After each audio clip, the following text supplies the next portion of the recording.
কি ব্যাপার, তুমি এখানে?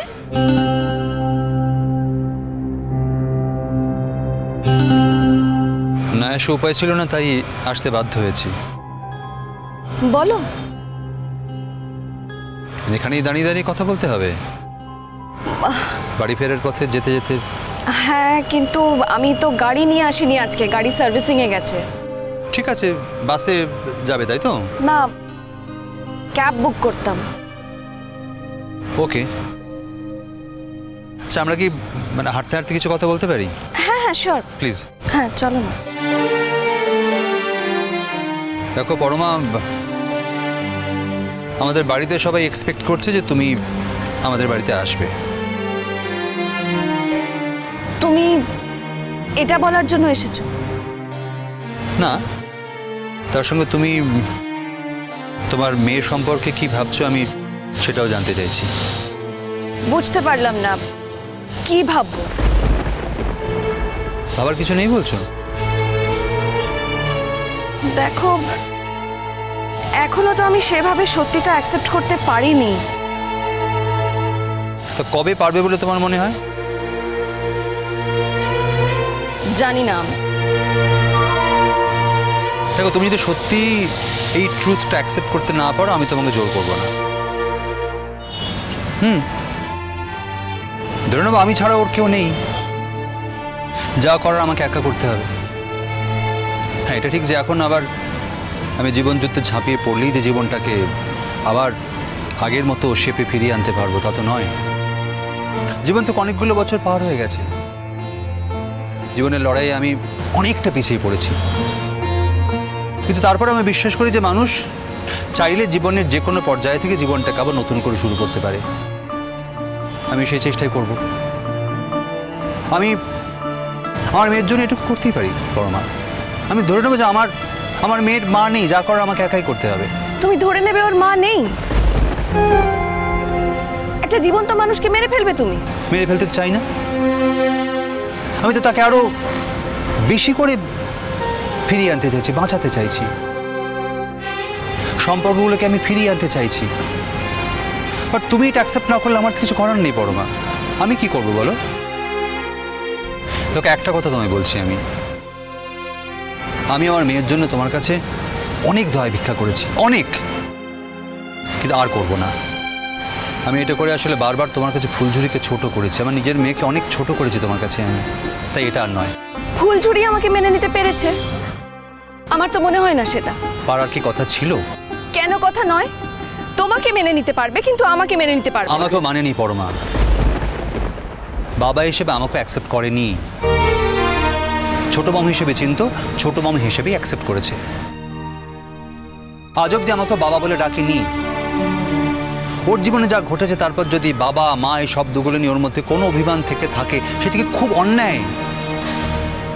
ওর সঙ্গে যা হয়েছে তোমার সঙ্গে হলে তুমি কি করতে পারো মা, ভেবে দেখেছো একবারও?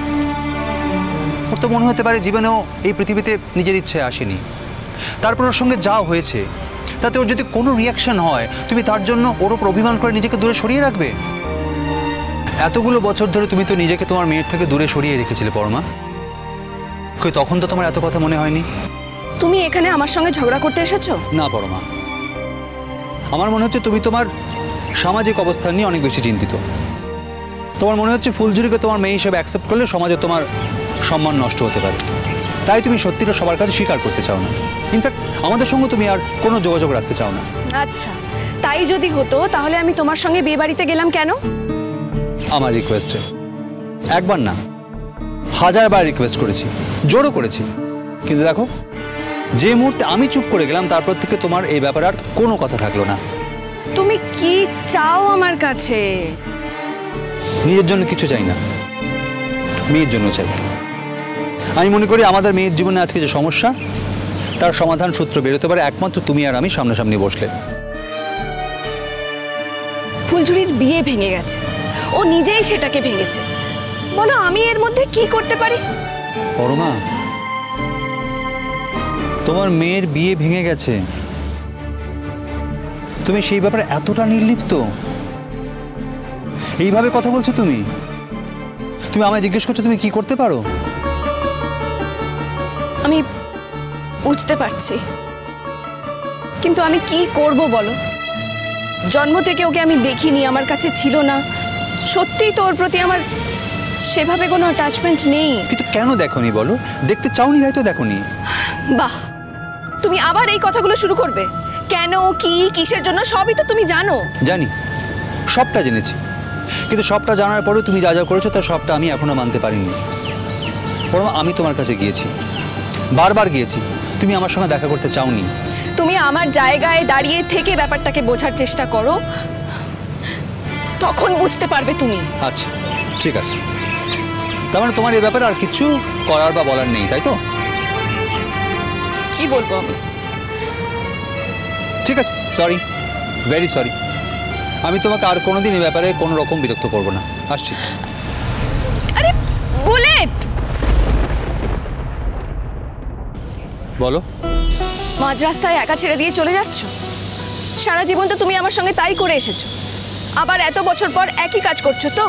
কেউ যদি কোনো কিছু না চায় তাহলে তাকে আমি সেই বিষয় নিয়ে আর কতবার বলতে পারি বলো? আমরা তো সবাই নিজেদের শিক্ষিত সভ্য মানুষ বলে দাবি করি।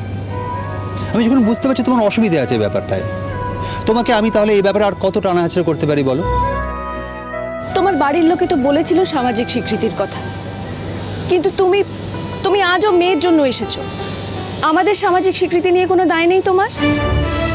বর্মা, তুমি জানো আমি কোনোদিনই আমাদের সম্পর্কের জন্য কোনো সামাজিক স্বীকৃতির পরোয়া করিনি।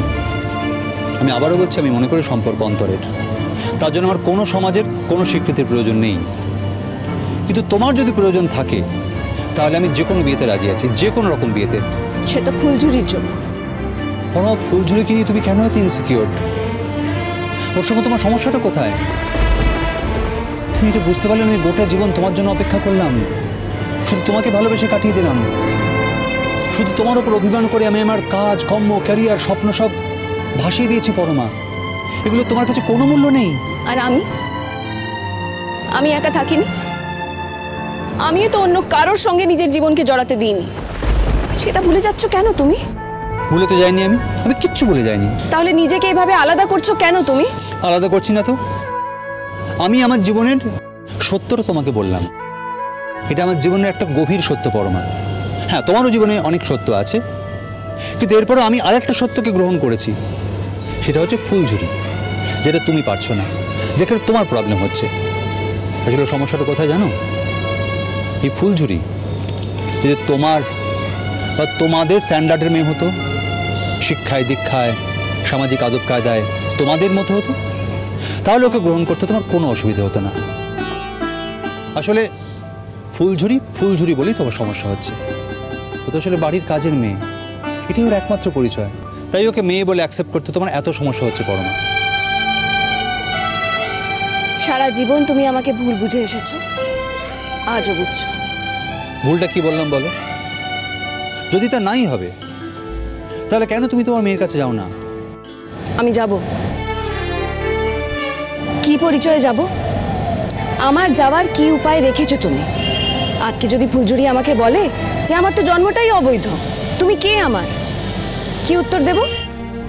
ও তা বেশ, তো তুমি বলো তুমি কবে আমাদের বাড়ি যেতে চাও, মানে কবে আসতে চাও আমাদের বাড়ি?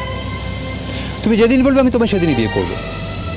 আমি আজকে বাড়ি ফেরার পথে নোটিশ দিয়ে যাব, ডেট পেতে যা সময় লাগবে, মাসখানেক তো লাগবেই।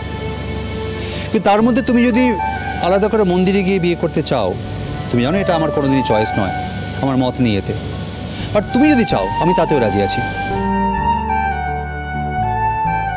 আমি যদি চাই, তোমার কোনো ইচ্ছে নেই? আমার ইচ্ছের কথা তুমি জানো পরমা। মন্দিরের বিয়ে বলো, রেজিস্ট্রেশন বলো, কোনো আনুষ্ঠানিক বিয়েতে আমার কোনোদিন মত ছিল না, আজকেও নেই। আমি অন্তরের সম্পর্কে বিশ্বাসী। আমি মনে করি অন্তরে তোমার সঙ্গে আমার বিয়ে অনেক আগেই হয়ে গেছে। কিন্তু তারপরেও বলবো, তোমার যদি সেই বিয়েতে আস্থা না থাকে, তোমার যদি আমার উপর ভরসা না থাকে, তাহলে তুমি যেভাবে বিয়ে করতে চাও আমি সেভাবেই বিয়ে করতে রাজি আছি। শুধু রেজিস্ট্রি করতে চাইলে মাসখানেক সময় লাগবে। বলো, ফুলঝুরির জন্য কি করতে বলছিলে? আমি কিচ্ছু করতে বলছি না।